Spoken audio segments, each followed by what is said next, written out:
बहुत समय पहले पहाड़ों और घने जंगलों के बीच एक छोटा सा गांव बसा था, सूरजपुर।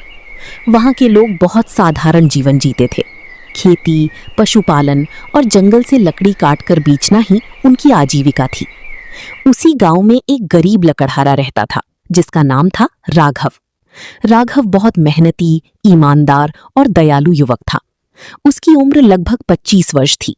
चेहरा साधारण, शरीर मजबूत और आंखों में गहरी मासूमियत थी। राघव का संसार बस उसकी बूढ़ी माँ थी। उसके पिता कई वर्ष पहले बीमारी से मर गए थे। पिता की जाने के बाद घर की सारी जिम्मेदारी राघव पर आ गई।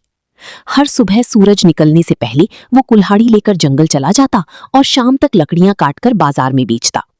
लेकिन इतनी मेहनत के बावजूद उसकी गरीबी खत्म नहीं होती थी। उनका घर मिट्टी का था, छत टपकती थी और खाने के लिए कभी कभी केवल सूखी रोटी और नमक ही होता। एक रात माँ ने कहा, बेटा, अब तेरी शादी कर देनी चाहिए। राघव हल्का सा मुस्कुराया। माँ, अपने घर में 2 वक्त की रोटी मुश्किल से आती है। मैं किसी लड़की को इस गरीबी में कैसे लाऊं? माँ चुप हो गई।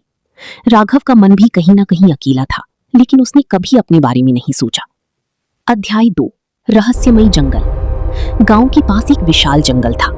उस जंगल के बारे में कई डरावनी कहानियां प्रसिद्ध थीं। लोग कहते थे कि जंगल के बीचों बीच एक पुराना खंडहर महल है, जहां एक खूबसूरत चुड़ैल रहती है। कहते थे कि जो भी उस महल तक पहुंचता है वो कभी वापस नहीं लौटता। गांव वाले उस जंगल के उस हिस्से में जाने से डरते थे, लेकिन गरीबी इंसान से डर भी छीन लेती है। एक दिन राघव ने सोचा, जंगल के अंदर वाले हिस्से में बड़ी बड़ी पेड़ होंगी, ज्यादा लकड़ी मिलेगी। वो कुल्हाड़ी लेकर जंगल की उस खतरनाक हिस्से में चला गया। जंगल भीतर से बहुत विचित्र था। ऊंचे ऊंचे पेड़, अजीब पक्षियों की आवाजें, ठंडी हवा और अंधेरा। जैसे जैसे वो अंदर बढ़ता गया, वातावरण और रहस्यमय होता गया। शाम होने लगी। राघव ने लकड़ियां बांधी और लौटने लगा। तभी अचानक उसे किसी लड़की के रोने की आवाज सुनाई दी। बचाओ, कोई है। राघव चौंक गया। उसने आवाज की दिशा में देखा। एक सफेद वस्त्र पहने बेहद सुंदर युवती एक पेड़ के पास बैठी रो रही थी। उसके लंबे काले बाल, गोरा चेहरा और नीली चमकती आंखें थीं। राघव कुछ क्षण के लिए उसे देखता ही रह गया। अध्याय 3, पहली मुलाकात। राघव धीरे धीरे उसके पास गया। तुम कौन हो? इस जंगल में अकेली क्या कर रही हो? लड़की ने आंसू पूछे। मेरा नाम मायरा है, मैं रास्ता भटक गई हूं। राघव को दया आ गई। चलो, मैं तुम्हें गांव तक छोड़ देता हूं। मायरा ने हल्की मुस्कान दी। धन्यवाद। रास्ते भर दोनों बातें करते रहे। राघव को आश्चर्य हुआ कि मायरा बहुत सभ्य और मधुर स्वभाव की थी। उसकी आवाज किसी संगीत जैसी थी। गांव के बाहर पहुंचकर मायरा रुक गई। मैं यहीं से चली जाऊंगी। राघव बोला। रात हो रही है, अकेली कैसे जाओगी? मायरा मुस्कुराई। मुझे अंधेरे से डर नहीं लगता। ये कहकर वो जंगल की ओर वापस चली गई। राघव हैरान रह गया। अध्याय 4, रहस्य गहराता है। अगले दिन राघव का मन बेचैन था। वो फिर उसी जगह गया और आश्चर्य, मायरा वहीं बैठी थी। तुम फिर आ गए? राघव मुस्कुराया। हाँ, पता नहीं क्यों। मायरा हंसती। धीरे धीरे ये रोज का सिलसिला बन गया। राघव रोज लकड़ी काटता और शाम को मायरा से मिलने पहुंच जाता। दोनों घंटों बातें करते। राघव उसे अपने सपनों, गरीबी, मां और जीवन की परेशानियों के बारे में बताता। मायरा बस शांत होकर सुनती। उसकी आंखों में अजीब उदासी थी। एक दिन राघव ने पूछा, तुम्हारा घर कहाँ है? मायरा कुछ क्षण चुप रही, फिर बोली, अगर सच जानोगी तो शायद मुझसे नफरत करने लगोगी। राघव हंसा। मैं किसी से बिना वजह नफरत नहीं करता। मायरा ने गहरी सांस ली। मैं इंसान नहीं हूं। राघव चौंक गया। क्या मतलब? मायरा बोली, मैं वही हूं जिससे ये पूरा गांव डरता है। मैं एक चुड़ैल हूं। राघव के हाथ से कुल्हाड़ी गिर गई। अध्याय 5, सच का सामना। कुछ पल तक राघव स्तब्ध खड़ा रहा। उसके मन में गांव वालों की कहानियां घूमने लगीं। नहीं, ये झूठ है। मायरा की आंखें नम हो गईं। काश झूठ होता। अचानक उसकी चारों ओर हवा तेज चलने लगी। उसकी आंखें चमकने लगीं, बाल हवा में उड़ने लगे। कुछ क्षणों के लिए उसका रूप भयावह हो गया, फिर सब सामान्य हो गया। राघव डर गया। लेकिन भागा नहीं। मायरा बोली, अब भी रुकोगे? राघव ने धीरे से कहा, तुमने मुझे नुकसान नहीं पहुंचाया। मायरा की आंखों में आश्चर्य था। तुम मुझसे डरते नहीं? डरता हूं, लेकिन तुम बुरी नहीं लगती। ये सुनकर मायरा पहली बार खुलकर मुस्कुराई। अध्याय 6, चुड़ैल की कहानी। मायरा ने अपनी कहानी सुनाई। वो कभी एक राजकुमारी थी। सदियों पहले एक राज्य में रहती थी। एक तांत्रिक उससे विवाह करना चाहता था, लेकिन मायरा ने मना कर दिया। क्रोधित तांत्रिक ने उसे श्राप दिया, तुम सदियों तक चुड़ैल बनकर जंगल में भटकती रहोगी। तुम्हें मुक्ति तभी मिलेगी जब कोई इंसान तुम्हें सच्चे मन से प्रेम करेगा। तब से मायरा जंगल में अकेली थी। सदियां बीत गईं। कई लोग आए, लेकिन उसका सच जानकर भाग गए। राघव चुपचाप सुनता रहा। उसे पहली बार एहसास हुआ कि मायरा कितनी अकेली है। अध्याय 7, प्रेम का जन्म।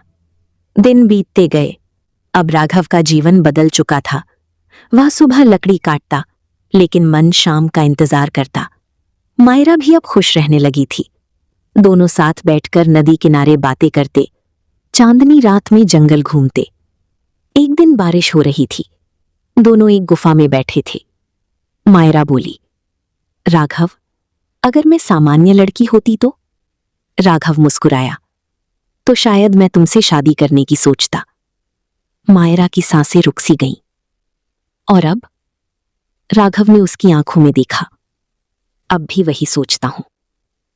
मायरा की आंखों से आंसू बहने लगे। वह पहली बार किसी के कंधे पर सिर रखकर रोई। अध्याय 8, गांव वालों का शक। राघव अब रोज देर से घर लौटने लगा था। गांव वालों को शक होने लगा। एक दिन एक व्यक्ति ने उसे जंगल में मायरा के साथ देख लिया। गांव में हड़कंप मच गया। राघव चुड़ैल के जाल में फंस गया है। लोग उसके घर पहुंचे। सरपंच बोला, उस चुड़ैल को मारना होगा। राघव गुस्से में बोला, वह बुरी नहीं है। सब हंसने लगे। चुड़ैल कभी अच्छी नहीं होती। राघव ने विरोध किया, लेकिन गांव वालों ने उसकी बात नहीं मानी। उन्होंने अगले दिन जंगल जाकर मायरा को मारने की योजना बनाई। राघव भागता हुआ जंगल पहुंचा। मायरा, गांव वाले तुम्हें मारने आ रहे हैं। मायरा शांत थी। मुझे पता है, चलो यहां से भाग चलते हैं। मायरा मुस्कुराई। मैं भागते भागते थक गई हूं। राघव ने उसका हाथ पकड़ा। मैं तुम्हें कुछ नहीं होने दूंगा। सुबह गांव वाले मशाले लेकर पहुंचे। उन्होंने मायरा को घेर लिया। तभी एक आदमी ने तीर चलाया। तीर मायरा की ओर जा रहा था। राघव बीच में आ गया। तीर उसके सीने में धंस गया। राघव! मायरा चीख उठी। राघव गिर पड़ा। मैंने कहा था ना, मैं तुम्हें कुछ नहीं होने दूंगा। उसकी सांसें टूटने लगी। मायरा रोने लगी। नहीं, मुझे छोड़कर मत जाओ। राघव ने अंतिम बार कहा, मैं तुमसे प्रेम करता हूं। और उसकी आंखें बंद हो गईं। अध्याय 10, श्राप का अंत। जैसे ही राघव ने प्रेम के साथ प्राण त्यागे, आकाश में तेज प्रकाश फैल गया। मायरा के शरीर से काला धुआं निकलने लगा। उसका चुड़ैल रूप समाप्त होने लगा। वो फिर से सुंदर राजकुमारी बन गई। श्राप टूट चुका था, लेकिन बहुत देर हो चुकी थी। मायरा राघव की शव को सीने से लगाकर रोती रही। तभी आकाश से दिव्य प्रकाश उतरा। एक आवाज आई, सच्चा प्रेम मृत्यु से भी बड़ा है। अचानक राघव की शरीर में हलचल हुई। उसने धीरे धीरे आंखें खोली। मायरा खुशी से रो पड़ी। राघव! राघव जीवित हो चुका था। गांव वाले ये चमत्कार देखकर दंग रह गए। उन्हें अपनी गलती समझ आ गई। सबने मायरा से क्षमा मांगी। अध्याय 11, नया जीवन। कुछ महीनों बाद पूरे गांव में राघव और मायरा की शादी हुई। वही गांव जो कभी मायरा से डरता था, अब उसे सम्मान देता था। मायरा ने अपनी जादुई शक्तियों से गांव की गरीबी दूर कर दी। सूखे खेत हरे हो गए, कुओं में पानी भर गया, लोग खुशहाल हो गए। राघव की मां ने कहा, मेरे बेटे ने सच में परी जैसी बहू लाई है। सब हंस पड़े। उपसंहार। कहते हैं कि सच्चा प्रेम रूप, जाति, धन या पहचान नहीं देखता। राघव ने चुड़ैल में भी इंसान देखा और मायरा को सदियों बाद प्रेम मिला। आज भी उस जंगल के पास लोग ये कहानी सुनाते हैं। अगर प्रेम सच्चा हो तो श्राप भी वरदान बन जाता है।